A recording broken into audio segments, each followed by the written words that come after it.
আপনাদের এখানে মহিলাদের সালাতের ব্যবস্থা করা হয়েছে, অতি উত্তম ব্যবস্থা।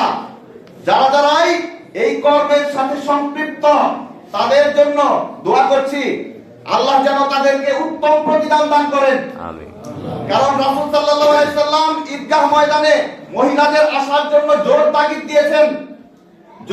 দিয়েছেন। তারা যদি সালাত পড়ার মতো অবস্থায় না থাকে, অসুস্থ থাকে, তারপরেও তারা দোয়া এবং তাকবীরে শামিল হবে। এই হুকুমটি মুস্তাহাব বা সুন্নাহ পর্যায়ের, এটিকে আবার কেউ ফরজ ভাবার প্রয়োজন নেই। এটি ফরজ নয়, মুস্তাহাব বা সুন্নাহ। পূর্ববর্তী সকল মুহাদ্দিসগণ, চার মাযহাবের ইমামগণ সহ সমস্ত সালাফগণ একমত, এই জোরদার তাকিদটি সুন্নাহ। এটি কিন্তু ফরজ নয়। বাড়ি ঘর ফেলে রেখে আসার প্রয়োজন নেই। বাড়িতে দুই একজন থাকতে হবে, বাচ্চা থাকতে পারে, অসুস্থ কোনো শ্বশুর শাশুড়ি থাকতে পারে মহিলাদের, বাড়ি খালি করা যাবে না। ঠিক আছে, এই ব্যাপারটি এত তাগিদ দিয়েছেন, কিন্তু তারপরে এটি সুন্নাহ। তার কারণ কি?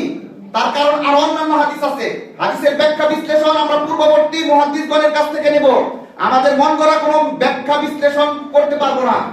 আমরা হাদিস পড়বো, কিন্তু এর উপর, হাদিসের উপর হুকুম লাগাবেন মুহাদ্দিসগণ, সালাফগণ, পূর্ববর্তী নেককারবৃন্দ। আমরা নিজেরা মন মতো কোনো হাদিসের ব্যাখ্যা করব না। পূর্ববর্তী সমস্ত মুহাদ্দিসগণ একমত যে এই ব্যাপারটি সুন্নাহ, মুস্তাহাব আমল।